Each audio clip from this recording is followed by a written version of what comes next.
Bonjour à tous, j'espère que vous allez bien, je vous retrouve aujourd'hui et je suis trop contente pour la troisième vidéo du Calendar Diary. Un top 3 qui n'a aucun sens. J'adore le cinéma de Tarantino, très puissant dans son fond. Vraiment, Charlie Chaplin, c'est un génie. Steph et moi, on a été subjugués. Je vais mettre 10 sur 10. Aujourd'hui, comme vous l'avez vu dans le titre, on se retrouve pour la première vidéo qui va traiter de films de cinéma. Puisque, comme vous le savez, je suis en études d'audiovisuel, j'ai fait une prépa cinéma et le cinéma et les films, c'est toute ma vie. C'est un peu ma passion, donc je suis trop contente de vous parler de ça aujourd'hui. Aujourd'hui, j'ai décidé pour cette première vidéo sur ce sujet de vous parler tout simplement de mon top 3 de films, puisque c'est un petit peu toujours la question qu'on pose, voilà, l'une des premières questions qu'on pose aux gens, les premières questions qu'on pose à quelqu'un qui travaille ou qui aime le cinéma, et c'est toujours une question qui est plutôt difficile à répondre, puisqu'il y a tellement de films, tellement de genres de films, et tellement de contextes selon les films, ou de films selon les contextes, que voilà, j'ai toujours trouvé que c'était une question assez difficile, mais je pense qu'au fond de moi, j'ai toujours su à peu près les films qui à eux trois pouvaient montrer et parler des sujets que j'aime dans le cinéma. Donc voilà, c'est ce dont on va parler aujourd'hui et j'ai hâte de vous présenter ces 3-4 films, vous allez voir, il y en a qui se battent en duel. Le premier film, c'est Pulp Fiction. Sans surprise, c'est un film de Tarantino. Je vais vous sortir ici, hop, un petit livre sur Tarantino. Bon, je l'ai pas lu, j'avoue, mais on me l'a offert à mon anniversaire. C'est vous dire à quel point j'aime ce mec. Il est incroyable. C'est l'un de mes réalisateurs préférés, avec Lars von Trier et Stanley Kubrick. J'adore le cinéma de Tarantino. Je trouve qu'il est vraiment très significatif de son art et qu'il se place vraiment dans un mouvement de cinéma qui va marquer finalement le monde du 7e art jusqu'à la fin de la vie. Et ce que j'aime énormément dans Pulp Fiction, et pourtant j'aime tous les films de Tarantino, et celui-ci plus particulièrement, parce qu'on a vraiment cette caractérisation de chapitrage dans l'histoire. L'histoire est racontée en chapitres. On a toutes ces histoires avec plusieurs personnages qui vont venir finalement se lier, s'entremêler et se répondre au fur et à mesure du film, dans des contextes complètement inattendus, dans des situations complètement improbables. J'ai aussi d'ailleurs l'affiche Pulp Fiction, je savais bien que j'avais un truc en rapport avec ce film. Et j'ai un t-shirt aussi.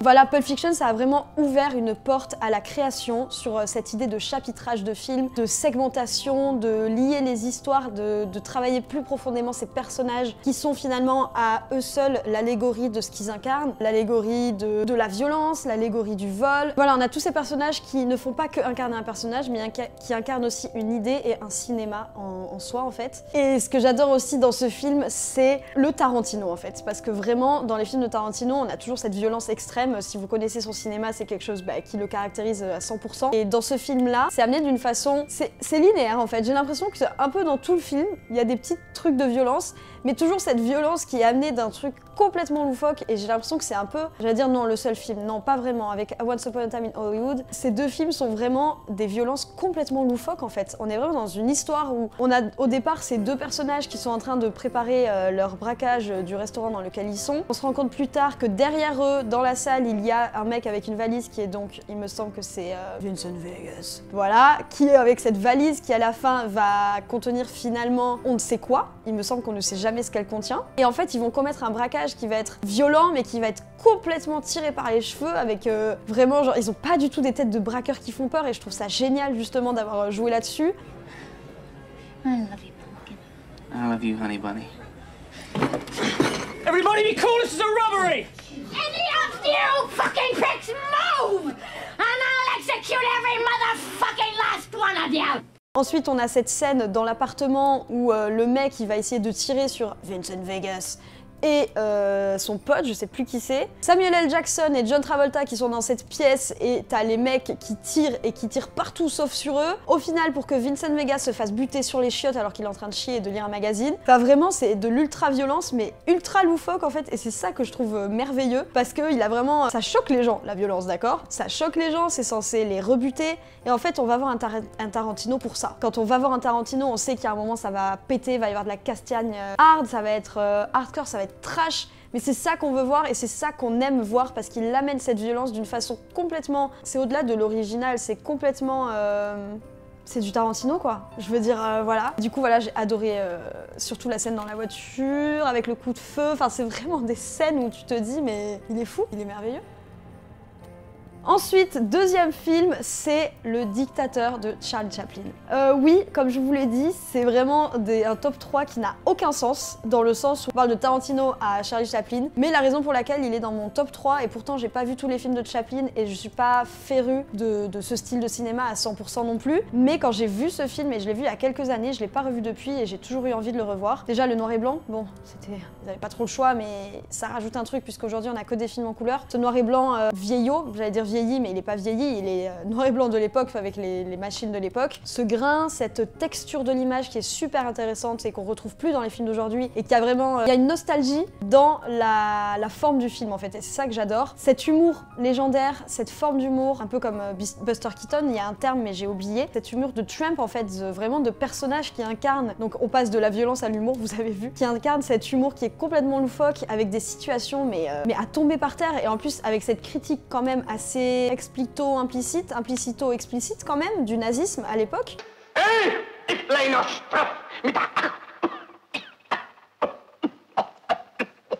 Je sais pas si vous avez vu Le Dictateur de Chaplin, mais je vous le conseille vraiment parce qu'il est très puissant dans son fond, très voluptueux dans sa forme, parce que vraiment, mais vraiment genre le comique de situation, le comique de répétition, le comique de texte, on va dire. Vraiment, Charlie Chaplin, c'est un génie, enfin ça restera un génie dans le 7e art. Et je trouve qu'aujourd'hui, maintenant que j'ai vu Le Dictateur, j'ai vu des influences dans le cinéma d'aujourd'hui qui sont hyper explicites, mais qui sont folles et qui sont hyper justifiables et justifiées, parce que c'est merveilleux de s'inspirer de ce genre de film. Et je trouve ça génial en fait d'avoir l'occasion et d'avoir la chance de pouvoir regarder encore ces vieux films qui sont toujours dans notre patrimoine culturel et auxquels on a accès, parce que c'est divin en fait d'avoir réussi à créer un art comme ça. Et vraiment Le Dictateur, il est superbe. Je pense que c'est le film qui m'a le plus touchée dans son art et qui m'a le plus fait rire dans sa forme. Vraiment, j'avais adoré ce film à l'époque. On passe maintenant sur la 3e place du podium, mais pas des moindres. Nous avons 2 films qui se battent en duel sur cette 3e place. Puisqu'ils ne vont pas non plus passer au-dessus de Pulp Fiction, puisque rien ne passe au-dessus de Pulp Fiction. Ils ne vont pas passer au-dessus du Dictateur parce que c'est question, comment dire, c'est au nom de l'art, il ne va pas passer au-dessus du Dictateur. Ils se valent tous les deux, alors qu'on n'est vraiment pas sur les mêmes genres. Nous avons le premier qui est arrivé en top 3 chronologiquement de ce top. C'est Parasite de Bong Joon-ho. Bong Joon-ho, j'espère que je le prononce bien. Je crois que j'ai rarement été autant bluffée par un scénario. Et c'est vraiment, à mon sens, de tous les films que j'ai vus, c'est le plus beau scénario, enfin le plus beau, pas dans sa beauté, le scénario le plus bien écrit de tous les films que j'ai vus, avec une histoire rocambolesque, avec des acteurs superbes, des plans divins, mais vraiment les plans de ce film sont tellement recherchés, avec toute cette géométrie, toutes ces lignes qui se croisent, qui sont finalement toutes les lignes des personnages qui se croisent, toutes les lignes de vie et d'aventure des personnages qui vont se croiser. C'est divin. Il y a cette histoire aussi finalement, le sous-sol, la maison et l'extérieur, ça c'est aussi des allégories finalement de tout ce qui se passe dans la vie des personnages. On a ce sous-sol qui est peut-être finalement la métaphore ou l'allégorie de ce que la famille, d'avoir toutes ces qualités, va aider donc la famille riche. Ce sous-sol c'est l'allégorie de leurs mensonges, puisque c'est ce qui se passe en dessous. On a finalement l'étage de la maison qui est un petit peu ce qu'il y a à la surface, ce qu'on voit à la surface, et donc en dessous ce qu'on ne voit pas, avec tous ces faux semblants de la famille qui vient faire croire qu'elle a des qualifications pour pouvoir entrer dans une bonne famille et avoir de l'argent, alors qu'au final ça appartient à un cacahuète. Cette famille aux allures de riches, et finalement il se passe des trucs en soum-soum, et puis c'est vraiment que l'image qui compte, comme un peu dans American Beauty, c'est le faux semblant qui compte à 100%, avec cette maison trop bien rangée, ces escaliers trop bien dessinés, ces formes trop bien agencé. Et on a ensuite l'extérieur où va se passer finalement le plus gros crime du film. Bien sûr, vous allez être spoilé, hein. Quand on a donc fils qui va, ou le père, je sais plus, putain, je l'ai vu il y a longtemps, qui va péter un câble et buter tout le monde, mais c'est la réalité en fait. C'est que dans la vie, si vous commencez à cacher des choses et à faire semblant, voilà ce qui va vous arriver en fait. Mais j'ai trouvé ça tellement fort, les acteurs sont incroyables, l'histoire est folle, l'escalade de l'angoisse finalement de cette situation où on se dit mais jusqu'où ça va aller, comment ils vont faire pour s'en sortir et est-ce qu'ils vont s'en sortir. À la fin, on croit qu'il s'en est sorti, mais en fait pas du tout. Et vraiment, on joue avec les nerfs et avec le cœur et la sensibilité et l'empathie du spectateur d'une façon remarquable, et vraiment ce film divin. Vraiment, encore une fois, on est quand même un peu dans cette forme de violence qui se ressent dans Parasite comme dans Tarantino. Bon, Tarantino c'est explicite, mais dans Parasite, il y a quand même... Là, quand c'est violent, c'est violent. Enfin, je veux dire, quand il bute tout le monde à la fin, ça rigole pas, quoi. C'est chaud. Ça montre aussi que dans n'importe quel être, il peut y avoir cette part de violence et de tuerie. Et face à ce film, nous avons un film qui n'a rien à voir, mais qui s'est fait sa place ces derniers temps. Il s'agit de Mascarade de Nicolas Bedos avec Pierre Ninet, Isabelle Adjani, François Cluzet, Marie Devatch. Je vous apprends rien si vous avez vu ce film. En vrai, j'allais dire, vous savez qu'il est divin, mais en fait finalement j'ai eu tellement d'avis mitigés et contraires autour de moi. Ce film, j'ai été le voir au cinéma avec des potes, donc toujours avec Léopold, j'ai été le voir avec Stéphanie. Je précise qu'on était 4 parce qu'on n'a pas du tout tous les mêmes avis. Steph et moi, on a été subjugués.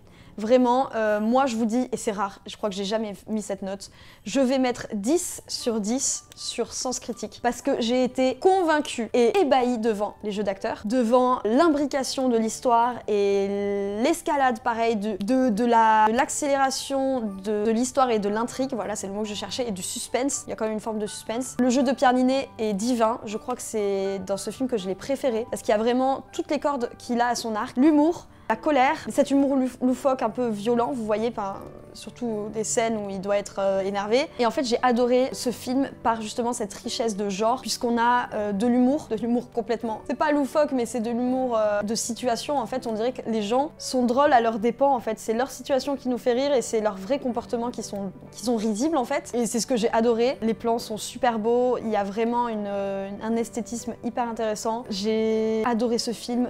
C'était drôle. Après, à des moments, on se sentait coupable de rire, mais en même temps, on se sentait coupable en fait d'être empathique pour certaines personnes et pas pour d'autres. Moi, j'ai trouvé ça très très fort, vraiment, ce jeu de multiplier les genres dans un même film. C'est comico, dramatico... Ça fait déjà deux genres. Moi, j'avais jamais vu Marine Vac, je sais pas comment on dit, dans un film. Déjà, elle est sublime. Son personnage, c'est vraiment un personnage qui a du chien. Et j'ai trouvé ça super d'avoir cette image de la femme qui n'en a rien à foutre. Et enfin, on brise des clichés ou on utilise les clichés pour les rendre ce qu'ils sont vraiment. Parce que ouais, des fois, il y a des femmes comme ça et elles s'assument et je trouve ça génial. Il y a des mecs qui sont comme le personnage de Pierre Ninet et je trouve ça génial. Et il y a une certaine virtuosité, une certaine danse entre eux, entre je pars, je reviens, je t'aime mais je t'aime plus. Ça questionne aussi un petit peu la vision qu'on peut avoir de la tromperie, du couple libre, du couple qui n'est pas vraiment un couple. Donc moi je trouve ça intéressant que ça développe un peu toutes ces questions en sous-texte, mais voilà, c'est toujours intéressant. Puis la fin elle est trop forte quoi, enfin je veux dire on s'y attend pas du tout, c'est du retournement de situation sur retournement de situation, donc vraiment j'ai 10 sur 10 Mascarade, vraiment 10 sur 10. Écoutez, voilà, je vous ai déblayé toute mon admiration pour ces 3-4 films qui se battent en duel sur le podium de mes films préférés. Vous avez peut-être un peu plus une idée du cinéma que j'aime, et encore, il n'y a pas les films de Lars von Trier, mais parce que ça, c'est pas des films que j'aime, parce que c'est bizarre d'aimer ce genre de cinéma, mais c'est des films qui sont tellement forts qu'ils sont au-delà de tout en fait. Je pourrais faire une vidéo sur Lars von Trier si ça vous intéresse, mais il y en a déjà 1 ou 2 sur ma chaîne, donc je vous invite à aller la voir. Merci encore de me suivre pour cette fois l'aventure du mois de décembre, de ce petit calendrier de l'Avent qui s'annonce fort intéressant. On est sur la 3e vidéo et on se retrouve tous les jours à 18 h sur ma chaîne jusqu'au 24 décembre pour une nouvelle vidéo, et je vous retrouve très très vite, j'ai très hâte. Bisous, ciao.